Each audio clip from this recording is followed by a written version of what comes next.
Good evening, everyone. It's Diane Young here on behalf of South Pacific Private in January 2025, talking about setting boundaries as we move into the new year. So welcome to tonight's Facebook Live. And before we get started, I'd like to acknowledge that we're here today on the land of the Gay-Magal people, part of the Eora Nation. The Gay-Magal are the traditional owners and custodians of this saltwater country and are part of the oldest surviving continuous culture in the world. We pay our respects to elders past, present and emerging. I was thinking about talking about boundaries tonight, and of course at South Pacific we work with the model of developmental immaturity, and of course one of the attributes we need as children is to be allowed to be appropriately vulnerable in our family system, and I'm talking about family of origin. And appropriately vulnerable means we can show our emotions, we don't get shamed for it, we can show our anger, we don't get criticised for being angry. So we're allowed to show any of the emotions that we have across the broad spectrum of the human condition and have that accepted, maybe perhaps even understood. And what happens to us if we're not allowed to be appropriately vulnerable in our family system, we don't learn boundaries. That is, where do you begin and end, and where do I begin and end?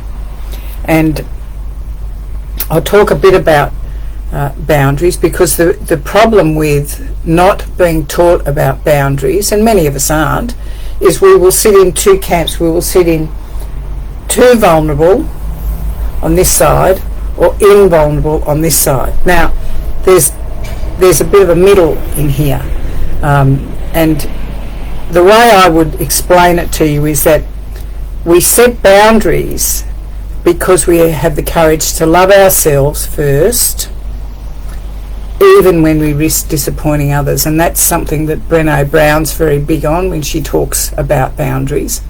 And certainly Pia Mellody has always said that, you know, in terms of the model of developmental maturity, if we can overcome and get on top of our self-esteem and our boundaries, we will be more than halfway into recovery from codependency, because the other three that come after, being imperfect, being dependent and being spontaneous and open, they're significant, but those first two, self-esteem and boundaries, are the ones being of value in the system and being appropriately vulnerable.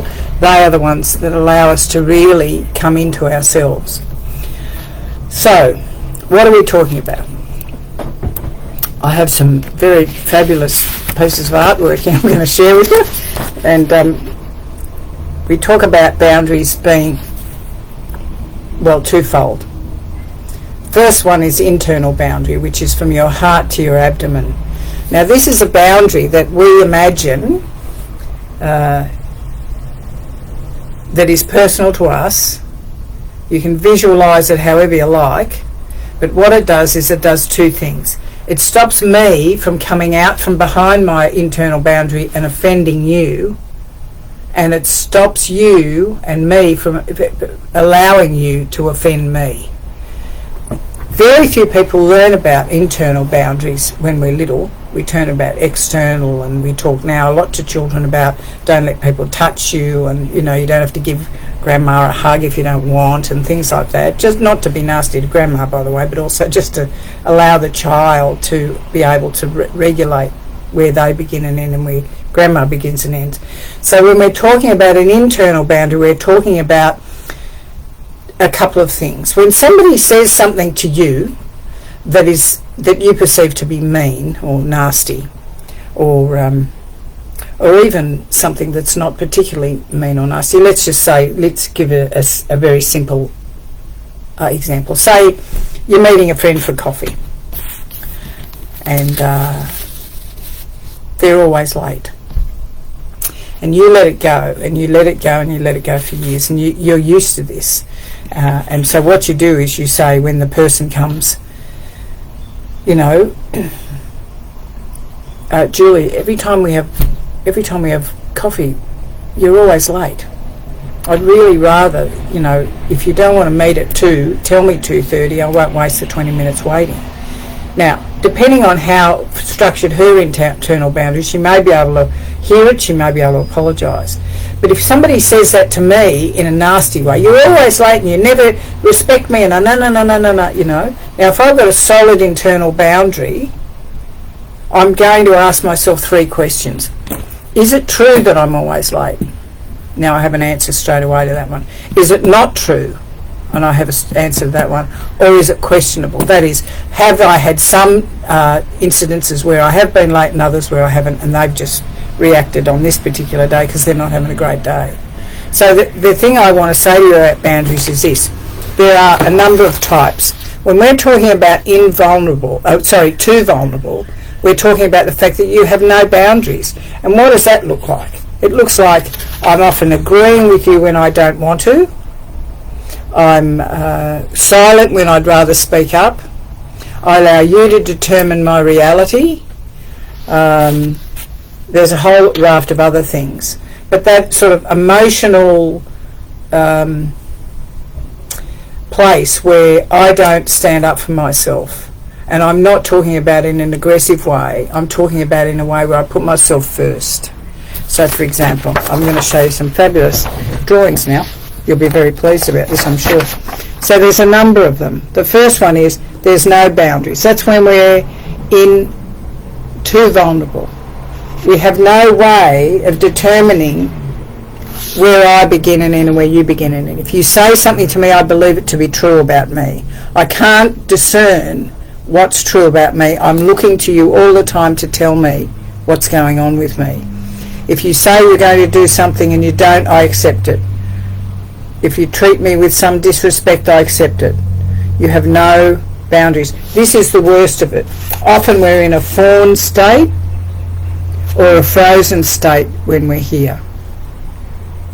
The next one is we're totally invulnerable. That is, we have walls. Now, when I have walls, I don't come out behind the walls to connect with you, and you can't get in behind my walls to connect with me. So when I'm living with walls rather than boundaries, I'm living in a very isolated state. I'm living alone. I feel very disconnected from other people. I try to connect with them, but I'm terrified. It's usually as a result of some trauma from our childhood that we sit in either of those 2 places. None or walls. Now the one I quite like is the fragmented, and Peter calls it something else. What does she call it? Damaged. She calls them damaged boundaries. I call them fragmented. Same. And you can see, and what a fragmented boundary looks like is this, and this is a rub for a lot of people. So you go to work, you know, your boss says to you, look, I want you to work these hours for this money, and I want to change what you do, I want to add this to you and take that away from you. And you negotiate quite effectively with your boss about the changes that they want to make, the company wants to make. And you come to an agreement. So you're very functional about how you stand up for yourself, how you speak up. You might even say, look, can I have 24 hours to think about it, come back? You know, if you don't think on your feet, that's fine. So that's a functional boundary. But then you go home and your partner says something to you, and people who know me will remember this example I give all the time. It's like you walk in the door and your partner says to you, there's no milk in the fridge. And you go, okay, so what is it? If you're not travelling terribly well and you don't have a functional boundary on board, you have no boundaries with your partner, you might say something like, well, you know, it's not my fault, I don't get it, and you go into defending. That'll be one way, and that often ends up in World War III. Or, I'll drop everything and I'll run down the street and get it now. So you've been very functional at work with your boundaries, you can speak up for yourself there, but you come home to your apartment, the codependency's off the Richter scale, and you can't speak up for yourself. So people in this situation who have some, you know, some people they'll have boundaries in certain circles in their life, but they go home to their family and they've got none. So it gets confusing. So you think, well, I have boundaries. Well, you do, but you have fragmented ones. It's a very interesting one, that one. And the fourth one, is where it's intact. Now this is where, when you're in, there's a boundary here, it's open here, this is functional. So what we might say to ourselves when we're being asked a question directly, well, let's use the milk example. There's no milk in the fridge. Oh, okay. Quickly I'd be thinking, is it true? Yes, of course it's true. Is it not true? Yes, no. Is it questionable? Now, is it my responsibility to always buy the milk? No. So what I would do is then have a conversation with my partner about that. Okay, do you want to walk down the street together and get some? Do you want to wait? Do we need it right now? You might have a functional discussion about the milk.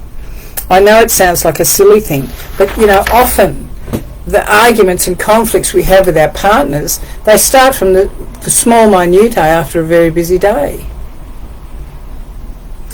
So this is where, when we're talking about codependency, we skew the data that's coming to us.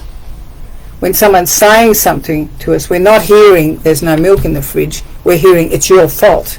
We're hearing it's your responsibility. You made a mistake not buying it. Whatever you hear.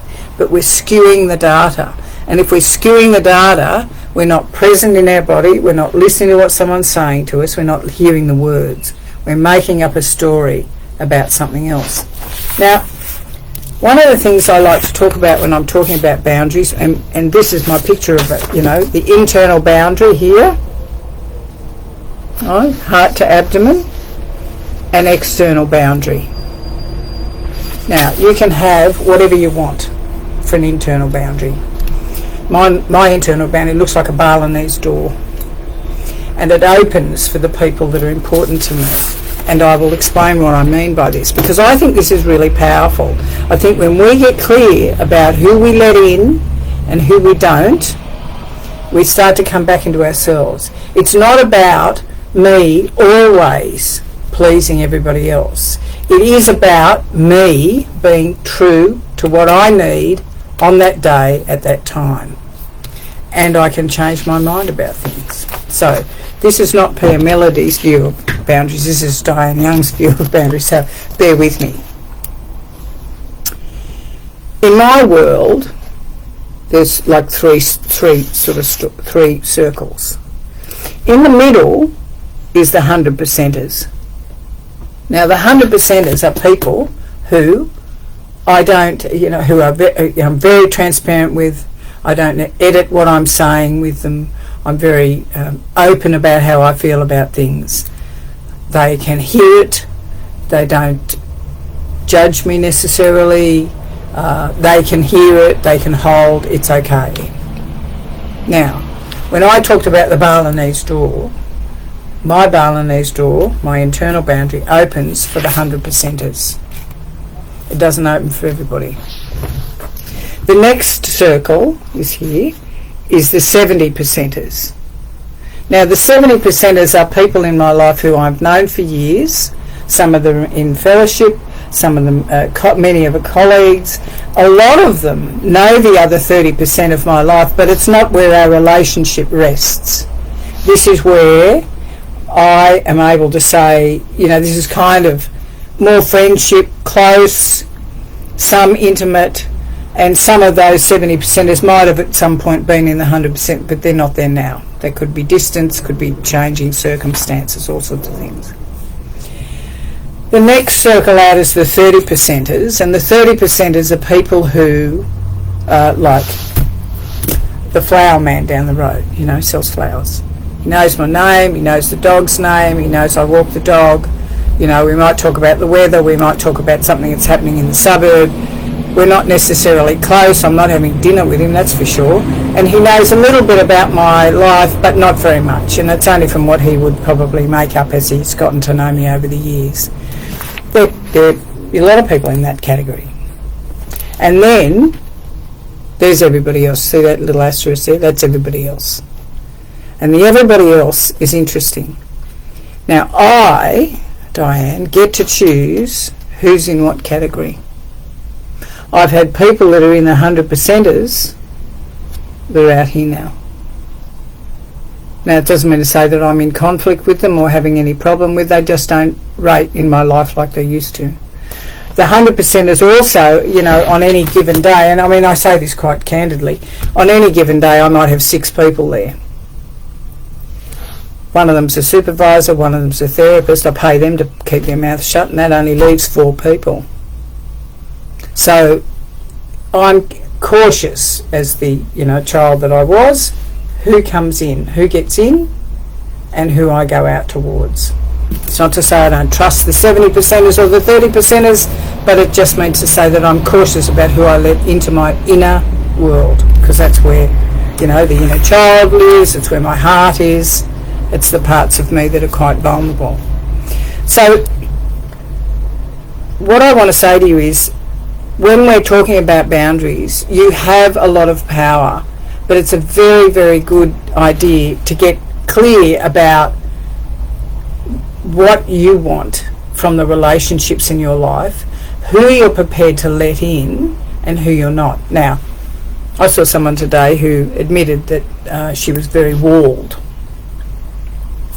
and she was, and understandably from her childhood trauma and the events that have happened subsequently in her life, that she would be.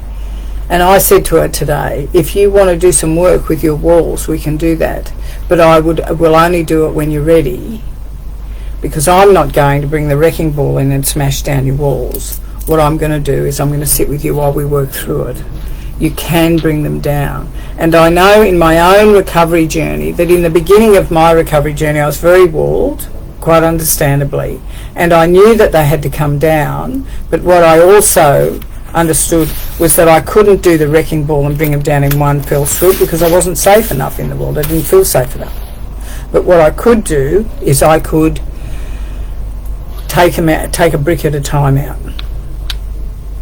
And as I did that, I got more confident about what was happening. Then I could, eventually the walls came down. So when just sort of wrapping up, when we have physical boundaries, do you know when you're hungry or tired? When we have thoughts, boundaries, are you consciously aware of your thinking? Are you in tune with what's happening? And when we're talking about emotions, can you identify your feelings before you respond? I think that there's a lot to be said for understanding and checking your reality, and this is the reason that we encourage regular, you know, check-ins with your emotions, how you're feeling, and you recall there's only 8, and when we feel the emotion in the moment we have it, we will get the gift of the emotion. One I always use as an example is anger. When I get angry and I feel it, I can say, I'm really angry about this, I'm not happy, this is not what I expected. I get the gift, which is strength. But if I stuff the anger, and I stuff it for long enough, and I've had a history of abuse in my childhood that I haven't worked through, I'm going to go to rage all the time. And your rage may not be external, it may be internalized rage.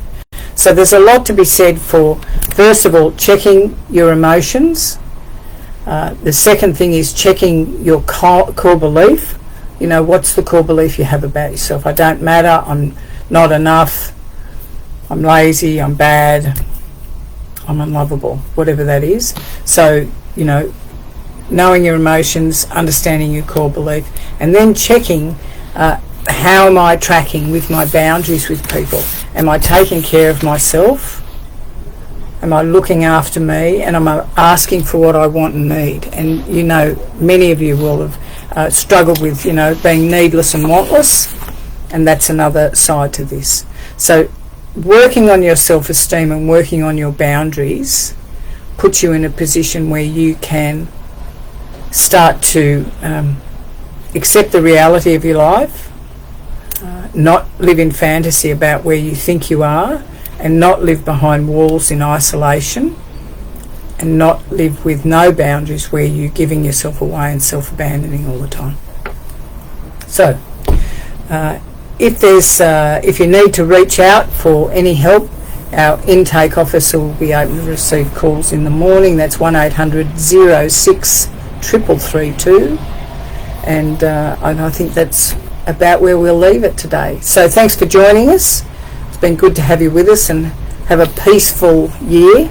Well, let's have a peaceful day, and look forward to seeing you next time.